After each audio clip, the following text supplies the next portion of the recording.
Welcome to Rich Tribe. I want you to picture something for a second. You log into your bank account and you see exactly $100 sitting right there. You don't need it for rent, you don't need it for groceries, it's just extra. Now, most people look at that $100 and they see, what, a nice dinner out, maybe a new pair of shoes, but I'm going to show you the exact mathematical and psychological blueprint to turn that single $100 bill into a massive wealth-generating engine. Because listen, building wealth, it's not about being born rich. It's about making your money work for you, exactly like a millionaire does. Okay, hold on a second, Richard. I gotta step in here. I'm Monique, and I'll be playing the skeptic today because I know exactly what people watching this are thinking right now. Is $100 really enough to start? Like, be honest with us. Can that actually build real wealth? Or is this just more internet hype trying to sell everybody a pipe dream? That is a completely fair question, Monique. And that brings us right to section 1, the first $100 myth. Because, honestly, it's not actually about the money itself. It's about the system. But look, before we can even build that system, we absolutely have to tackle section 2, overcoming psychological traps, and really understanding why our own brains actively make us lose money. So there's this brilliant behavioral economist named Richard Thaler, right? He divides us all into 2 categories, humans and econs. Humans are, well, emotional. They're driven by fear, by greed, and they are notoriously impatient. Econs, on the other hand, are rational, disciplined, highly systematic. What wealthy people truly understand is that you've got to operate like an econ. They rely entirely on data and automated systems, instead of letting wild emotions dictate their financial future. So if it really is just about discipline, why do so many people just throw in the towel almost immediately after they start investing? Yeah, it's a great question. It comes down to what researchers call the snakebite effect. Imagine an amateur gambler, right? They lose their money fast, they feel snake-bitten, and they are terrified to ever play again. It's the exact same thing in the markets. When a beginner throws their very first $100 into something highly volatile and instantly loses half of it, they panic sell. That fear literally paralyzes them, and they abandon investing forever. They don't just lose their $50, Monique, they lose their entire confidence. That is exactly why it is absolutely crucial that you protect that first $100 from the wealth destroyers. I'm talking about staying far, far away from penny stocks, meme crypto coins, day trading, and trying to time the market. Look, take it from me. These are just get-rich-quick traps. They're way more like casino gambling than true investing. Amateurs play the lottery, but the wealthy, we build systems. Which leads us perfectly into section 3. Fractional shares and indexing. Basically, how to own the best companies in the world for a lot less. Okay, I am totally with you on avoiding the traps, but practically speaking, how do we actually buy in? For example, one single share of some of the biggest top-tier companies out there costs way more than $100. Sometimes it's $500 or even over $1,000 for just one share.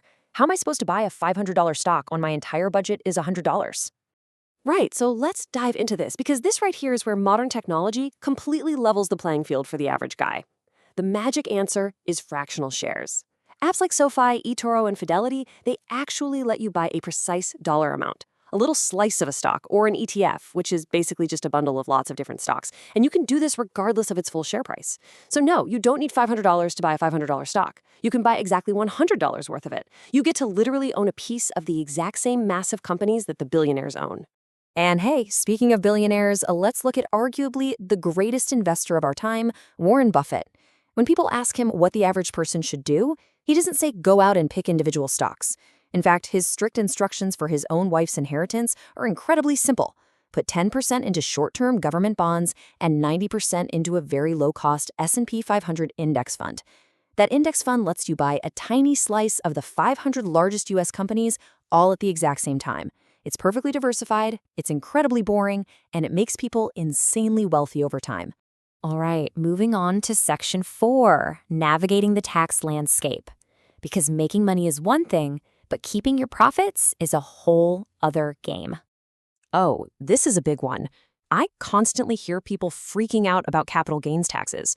Won't the government just swoop right in and take a massive chunk of whatever tiny profits I actually managed to make with my $100? It kind of makes the whole thing feel a bit pointless. Honestly, it's a completely fair worry, Monique. But let's actually look at the Nigeria Tax Act of 2026. The whole landscape has been radically changed to favor the everyday person. It's now a progressive system. If your total annual income is under 800,000 naira, your capital gains tax rate is exactly 0%. Plus, they introduced a small investor threshold.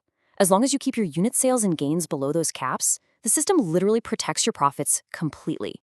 And here's the best part. Even if you do exceed those thresholds, there is this brilliant wealth-building loophole known as reinvestment relief. Basically, if you sell a mutual fund at a profit and then reinvest those proceeds into other Nigerian securities within 12 months, you legally defer paying those capital gains taxes entirely. So your money just stays right there in your account, compounding and growing instead of getting handed over to the taxman. Okay, Section 5, the power of compounding. This is all about your money making its own money. So, there are two types of interest you need to know about. Simple interest means you only ever earn money on your initial investment. It just grows in a flat, predictable, straight line. But compound interest, that means you earn interest on your initial investment plus the interest you've already earned. Your money goes out and makes money, and then that new money starts making its own money. It creates this unbelievable snowball effect that grows exponentially over time. Wait, so how fast does that actually happen in real life? Is there some kind of quick shortcut to know what my money is actually doing? Absolutely. There's a great trick for this. It's called the rule of 72. You just take the number 72 and divide it by your expected annual interest rate. So let's say you're getting a 10% return in the stock market. 72 divided by 10 is 7.2. That simply means your entire investment will completely double every 7.2 years, entirely on its own, without you having to lift a single finger. And this chart right here brilliantly illustrates why consistency is the absolute ultimate cheat code. Look, if you invest $100 just one single time and you leave it totally alone for 30 years at a modest 7% return, it grows to about $760. Cool, but not life-changing. But if you start with that exact same $100 and then you commit to adding just $25 a week, literally the cost of a couple coffees, over that same 30 years, your portfolio absolutely explodes to over $120,000. That right there is the compounding engine hard at work.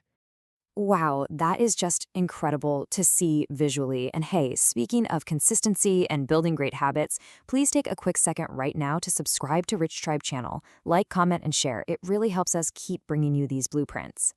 Okay, Richard, we clearly see the math here, but how do we ensure we actually stick to it in the real world? That brings us to our final part, Section 6, automating your wealth engine. Basically, completely removing the human element. Look, the only way we stick to the math is by taking ourselves completely out of the equation. So here is your concrete 3-step action plan that you can go execute today. Step 1, choose a low-fee account like a basic brokerage or a tax-advantaged account. Step 2, choose a broad index fund, exactly like the S&P 500 we talked about earlier. And step 3, automate your contributions. Set it up so that $25 or $50 or whatever you can comfortably afford is automatically pulled right out of your checking account the morning after you get paid. This leans right back into that behavioral economics stuff. Richard Thaler actually created the Save More Tomorrow strategy based on this very concept. By automating your investments, you completely defeat present bias, which is just our natural human urge to spend our money today instead of saving it for tomorrow. When the money gets invested before you even have a chance to look at it, you literally never feel the loss of it. It just happens silently in the background while you go about living your life. I really want you to remember this quote. The first $100 barely matters. The habit does. Look, your initial $100 isn't going to buy you a mansion on the beach, but it represents the starting line. It is the exact defining moment you transition from being just a consumer to being an owner. The dollar amount is literally just the vehicle. Consistency is the fuel that drives the whole thing. That really does change your perspective. It's not about trying to be some Wall Street genius at all. It's really just about setting up a smart system and getting out of its way. Exactly. So here is our final challenge to you. Stop waiting for the perfect moment. Stop waiting until you magically have thousands of dollars saved up. The perfect time to start was yesterday, but the second best time is today. Will you let time and compounding do the heavy lifting for your financial freedom? Take that very first $100, set up your automated system, and let your wealth engine run. Thanks for joining us here at Rich Tribe, and we'll see you next time.